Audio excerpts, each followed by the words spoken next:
यदि आपको rheumatoid arthritis है या किसी दूसरी प्रकार की इन्फ्लामेटरी आर्थराइटिस है, जैसे ankylosing spondylitis, psoriatic arthritis, lupus arthritis या कोई ऑटो इम्यून डिजीज जैसे सोरियोसिस स्किन का या फिर मल्टीपल स्क्लेरोसिस, थायराइडाइटिस, इस प्रकार की अगर ऑटो इम्यून इलनेस आपको होती है तो ऐसे में आपने अक्सर इस बात को महसूस किया होगा कि कुछ स्पेसिफिक फूड का आपकी इलनेस से डायरेक्ट कोरिलेशन होता है।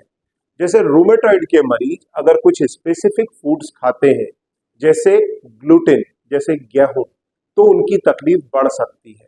उसी प्रकार से कुछ स्पेसिफिक दालें या राइस की बड़ी मात्रा, इस तरह की चीजें अगर वो लेते हैं या कुछ स्पेसिफिक वेजिटेबल जिनमें खास तौर से लैक्टिन्स पाए जाते हैं, तो इस तरह की चीज लेने से आपकी तकलीफ बढ़ सकती है। और ऑटो इम्यून इन्फ्लामेटरी आर्थराइटिस के अंदर अक्सर ये देखने में आता है, इसलिए ये वीडियो आप लोगों के लिए काफी इंपॉर्टेंट हो जाता है। तो यदि आपको रूमेटॉइड या दूसरे प्रकार की इन्फ्लामेटरी आर्थराइटिस या कोई भी ऑटो इम्यून डिजीज है तो इस वीडियो को ध्यान से सुने और समझें। अब सबसे पहली बात यह है कि ये लैक्टिन्स आखिर होते क्या है। लैक्टिन्स बेसिकली प्लांट्स के द्वारा बनाए जाने वाले कुछ प्रोटीन्स हैं और ये प्रोटीन्स प्रोटेक्टिव प्रोटीन है। मतलब जो इंसेक्ट्स हैं वो प्लांट्स पर चढ़कर उनके फ्रूट्स को या उनके सीड्स को डैमेज ना कर दें। अगर सीड्स को डैमेज कर दिया तो क्या होगा, नेक्स्ट प्लांट पैदा ही नहीं होगा। तो प्लांट्स अपने को इंसेक्ट से सेव करने के लिए कुछ स्पेसिफिक प्रोटीन बनाते हैं। इन प्रोटीन्स को लैक्टिन्स कहते हैं और ये लैक्टिन्स इनके सीड्स की, फ्रूट्स की, उन इंसेक्ट से रक्षा करते हैं। अब जब ह्यूमन बीइंग इसको खाएंगे तो डेफिनेटली हम भी इंसेक्ट या एनिमल्स का हिस्सा है, तो हमको भी ये लैक्टिन्स कुछ नुकसान पहुंचा सकते हैं। और खास तौर से ऑटो इम्यून डिजीजेस के अंदर ये देखने में आता है कि जिन फूड्स के अंदर लैक्टिन्स ज्यादा होते हैं उनका ज्यादा सेवन करने से हमारी तकलीफ बढ़ सकती है। तो ये लैक्टिन्स दरअसल करते क्या है और ये होते किस में है, ये भी हम आगे देखेंगे। और किस प्रकार से नेचुरल तरीके से इनके अमाउंट को अपने फूड में घटाया जा सकता है और इन चीजों का आनंद लेते हुए अपनी लाइफ को नॉर्मल मैनेज किया जा सकता है, वो भी हम समझेंगे। तो ये लैक्टिन्स दरअसल करते क्या है। जब हम खाते हैं तो कुछ लोग जो ऑटो इम्यून डिजीज वाले पेशेंट्स हैं, खास तौर से उनमें ये इंटेस्टाइन में जाकर के जो यहाँ पर जॉन्युलिन प्रोटीन होता है, जो आपके इंटेस्टाइन के सेल टाइटली बाइंड है एक के बाद एक। देखिए होता क्या है, जब आप भोजन करते हैं तो आपके भोजन की कैनाल और इंटेस्टाइन के अंदर जो आपका डिफेंस सिस्टम है, उन दोनों के बीच में एक थिन लेयर होती है सेल्स की, जो अंदर के सिस्टम को बाहर के भोजन के जो टॉक्सिन्स है उनसे सेव करके रखती है। ये एंडोथीलियल लेयर। अब इस लेयर के अंदर ये सिंगल सेल वॉल है। ये सेल के जो आपस में दो सेल जो है एकदम टाइटली एक दूसरे के पास रहती हैं, जिससे कोई भी चीज अनवांटेड लीक होकर के अंदर सिस्टम में, ब्लड वेसल में और इम्यून सिस्टम तक ना पहुंच जाए। पर जब आप लैक्टिन वाला फूड खाते हैं तो वो आपके इंटेस्टाइन में इन्फ्लामेशन करता है। यहाँ पर जॉन्युलिन प्रोटीन जो इसको बाइंड करके रखा था सेल्स को, उसकी बड़ी मात्रा को पैदा करता है और साथ में करता है इन्फ्लामेशन। ऐसी स्थिति के अंदर ये जो बॉन्ड्स है ये लूज हो जाते हैं और उनमें गैप पैदा होते हैं और इन गैप से जो अनडाइजेस्टेड फूड है वो अंदर ट्रिकल हो सकता है, जिसके अंदर कई प्रकार के प्रोटीन, टॉक्सिन्स, बैक्टीरिया, वायरस, ये आपके सिस्टम में, इंटेस्टाइन में जाकर के आपके इम्यून सिस्टम को ट्रिगर करते हैं और फिर वहां से एंटीबॉडी बनता है जो आपकी बीमारी का मुख्य कारण है। तो हो क्या रहा है, जब आप हाई लैक्टिन वाले फूड्स ले रहे हैं तो देखिए इस स्लाइड में आप और अच्छे से समझ सकते हैं। ये आपके पेट में फूड आया, ये इनर लाइनिंग है, ये सेल है, सेल वॉल, जिससे आपका इम्यून सिस्टम, ये इम्यून सिस्टम है, तो इम्यून सिस्टम और फूड के बीच में एक ये प्रोटेक्टिव लेयर है जो जॉन्युलिन प्रोटीन बॉन्ड से अच्छे से चिपकी हुई है। पर जैसे ही इन्फ्लामेशन होगा, जॉन्युलिन की बड़ी मात्रा रिलीज होगी और साथ में यहाँ पर गैप्स बढ़ने लगेंगे।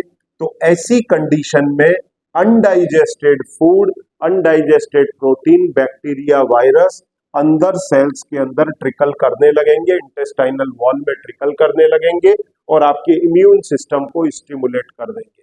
वहां से एंटीबॉडीज बनेंगे जो आपकी तकलीफ को बढ़ा देंगे।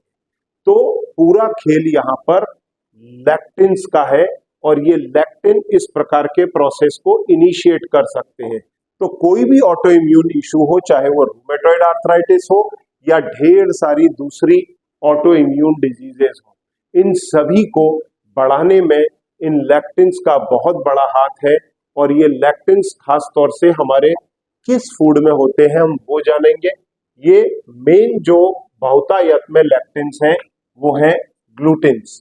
ग्लूटिन भी एक प्रकार का लैक्टिन है, प्रोटीन है। तो जब आप ग्लूटिन वाला फूड लेते हैं आपका इन्फ्लामेशन बढ़ता है।